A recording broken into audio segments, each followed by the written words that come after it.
नमस्कार, हम नाम राकेश कुमार, आप सभी का स्वागत है कुमार राकेश फ्लेम पे। दोस्तों कैसे हैं आप सभी? आई होप आप सभी अच्छे होंगे, मस्त होंगे, स्वस्थ होंगे। इस वीडियो में दोस्तों बात करेंगे केवीएस इन्वेस्ट टायर 2 एग्ज़ाम को लेकर और आपके रिजल्ट को लेकर। इसी के साथ में हम बात करेंगे कि आपको यहाँ पे प्रेफ़रेंस कब भरनी पड़ेगी, आपको केवीएस मिलेगा कि एनवीएस मिलेगा? ये कुछ कैंडिडेट के मेरे पास जो है वो डाउट आए, मैं कंप्लीटली क्लियर कर दूँगा कि आपको कैसे मिलेगा केवीएस या फिर एनवीएस। मतलब किस संगठन में आपकी जो है वो जॉब लगेगी, किस में आपका सिलेक्शन होगा और ये प्रोसेस कैसे होगा। इसी के साथ में आपको पसंद का जो संगठन है, वो आपको अगर केवीएस में जाना है तो कैसे जाओगे, एनवीएस में जाना है तो कैसे जाओगे, कट ऑफ कैसे बनेगी, इसमें सिलेक्शन का प्रोसीजर क्या होता है, सारी चीज़ें अपन इस वीडियो में डिस्कस कर लेंगे। आपके साथ में हर एक लेटेस्ट अपडेट, हर एक इंपॉर्टेंट इन्फॉर्मेशन इसी चैनल पे शेयर करता हूँ। तो चैनल को सब्सक्राइब कर लीजिए अगर आपने अभी भी नहीं किया, सब्सक्राइब कर लीजिए, लाइक कर दीजिए, कमेंट कर दीजिए, शेयर कर दीजिए। अब आप देखिए दोस्तों, केवीएस एनवीएस की एक कंबाइंड भर्ती निकली हुई है, यानी इसमें आपके सारे प्रोसीजर जो है वो एक साथ ही होंगे। यानी कि टायर 2 एग्ज़ाम आपका केवीएस और एनवीएस का एक साथ हुआ, टायर 2 एक साथ हुआ। अब आपके स्किल टेस्ट और इंटरव्यू जो होंगे वो भी आपके एक साथ होंगे। उसके बाद में डीवी होगी और आपके फाइनल कट ऑफ और जॉइनिंग होगी, ठीक है? ये इनका कंप्लीट प्रोसेस है। अब आपको बताना चाहूँ, आपकी किसमें जॉइनिंग होगी, ये कैसे पता चलेगा? क्या रैंडम आपको केवीएस दिया जाएगा या फिर एनवीएस दिया जाएगा? ऐसा कुछ नहीं है। सीबीएसई के द्वारा अभी देखिए दोस्तों, जैसे आपके इंटरव्यू और स्किल टेस्ट कंप्लीट हो जाएँगे, यानी कि भर्ती की कंप्लीट प्रोसेस कंप्लीट हो जाएगी, यानी लास्ट स्टेज में जो भर्ती होगी, जैसे आपके इंटरव्यू स्किल टेस्ट कंडक्ट हो गए, उसके बाद में आपके फाइनल मेरिट बनेगी। उससे पहले आपसे दोस्तों पोस्ट प्रेफ़रेंस भरवाई जाएगी, यानी कि आपके पसंद का चुनाव करवाया जाएगा। यानी कि आपको केवीएस में जाना है कि एनवीएस में जाना है। यानी आपका इंटरव्यू स्किल टेस्ट कंडक्ट हो गया, उसके बाद में ये आपके फ़ोरम विंडो खुलेगा, जिसमें आपको चूज़ करना होगा पोस्ट प्रेफ़रेंस।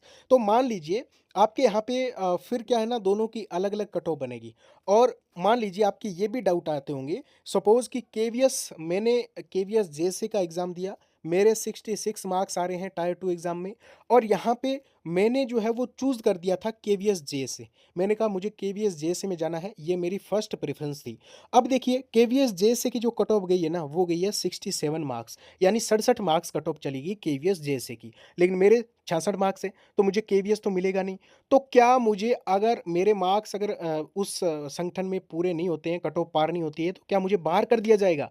क्योंकि यहाँ पे मैंने फर्स्ट प्रेफ़रेंस ही केवीएस भरी थी, तो ऐसा कुछ नहीं है। यहाँ पे आप देखिए, अगर इसी जगह आपके एनवीएस की जो कट ऑफ है वो गई हो 65 मार्क्स, यानी केवीएस में आपके कट ऑफ ज़्यादा चली गई हो, जैसे 67 मार्क्स चली गई हो और एनवीएस में आपके कट ऑफ 65 मार्क्स चली गई हो और आपके मार्क्स अगर 66 है, तो आपको एनवीएस मिल जाएगा ऑटोमैटिकली, ध्यान रखना। यानी कि इन दोनों में से आपकी जो पोस्ट है, वो दोनों में होनी चाहिए पहली बात तो। इसी के साथ में दोनों की जो कट ऑफ है, वो या तो दोनों की पार होनी चाहिए, तब तो आपको जो है वो अपना मनपसंद मिल जाएगा। अगर दोनों की पार नहीं हो रही, किसी एक की पार हो रही है और वो आपका पसंद की श्रेणी में नहीं है, तो भी आपको वो जो है वो मिल जाएगा। यानी कि आपको डायरेक्ट बाहर नहीं निकाला जाएगा, क्योंकि आपके यहाँ पे ऑटोमैटिकली आपको दूसरा संगठन मिल जाएगा। शर्त ये है कि आप जो है वो उन दोनों में से किसी एक की मेरिट लिस्ट में आपका जो है वो नंबर आना चाहिए। इसी के अकॉर्डिंग आपको जो है वो यहाँ पे दूसरा संगठन मिलेगा, ध्यान रखना, ठीक है? तो इस चीज़ को आप समझ गए होंगे कि आपको केवीएस कैसे मिलेगा, एनवीएस कैसे मिलेगा। अब ये प्रेफ़रेंस आपको भरवाई जाएगी दोस्तों लास्ट स्टेज में, जब आपका यहाँ पे कंप्लीट हो जाएगा, इंटरव्यू कंप्लीट हो जाएगा, स्किल टेस्ट, उनके बाद में ये प्रेफ़रेंस भरवाई जाएगी और उसके बाद में डायरेक्टली अलग-अलग कट ऑफ बनेगी, केवीएस की अलग बनेगी और आपके यहाँ पे एनवीएस की अलग बनेगी। ठीक है दोस्तों, ये डाउट आपका क्लियर हो गया होगा। बाकी अगर हम बात कर लें यहाँ पे रिज़ल्ट डेट को लेकर, आपका रिज़ल्ट फाइनली आपको किस डेट को देखने को मिलेगा? तो देखिए, अभी सीबीएसई का प्रोसेस थोड़ा-सा जो है वो स्लो ही चल रहा है अगर देखा जाए तो। बाकी वैसे फ़ास्ट भी है, क्योंकि बहुत ज़्यादा टाइम भी इन्होंने नहीं लिया है। हालाँकि ये 1 साल तो लगा ही देंगे पूरी प्रोसेस में। अभी अगर हम बात करें दोस्तों, तो देखिए आपके रिज़ल्ट आने की कंप्लीट पॉसिबिलिटी है जून 1 और जून का जो सेकंड वीक है, उसमें आपको रिज़ल्ट आपको देखने को मिल सकता है, ठीक है? और इसी के साथ में अगर हम बात करें आपके इंटरव्यू और वो स्किल टेस्ट वगैरह वो कब कंडक्ट होंगे, तो देखिए इंटरव्यू में थोड़ा-सा डिले आपको फिर से देखने को मिलेगा। बाकी जो स्किल टेस्ट है जेएसए वगैरह का, वो जल्द ही कंडक्ट करवा लिया जाएगा, ठीक है? यानी कि जून में आपका रिज़ल्ट आता है, तो जुलाई तक आपको कंप्लीटली जो स्किल टेस्ट है वो कंडक्ट हो जाएगा और जुलाई के बाद में आपके इंटरव्यू की प्रोसेस भी स्टार्ट हो जाएगी। तो आपके यहाँ पे अगस्त सितंबर तक इंटरव्यू वगैरह भी कंप्लीट कंडक्ट हो जाएंगे और आपका यहाँ पे सितंबर अक्टूबर तक आपको यहाँ पे ज्वाइनिंग भी दे दी जाएगी। तो सिलेक्शन प्रोसीजर तो वैसे भी इनका जो है वो फास्ट चलने वाला है। बाकी कोई डाउट हो दोस्तों कमेंट कर दें। और रिजल्ट का किस किस को वेट है, आप केवीएस चूज करोगे या फिर एनवीएस, ये भी आप कमेंट में ज़रूर बताना।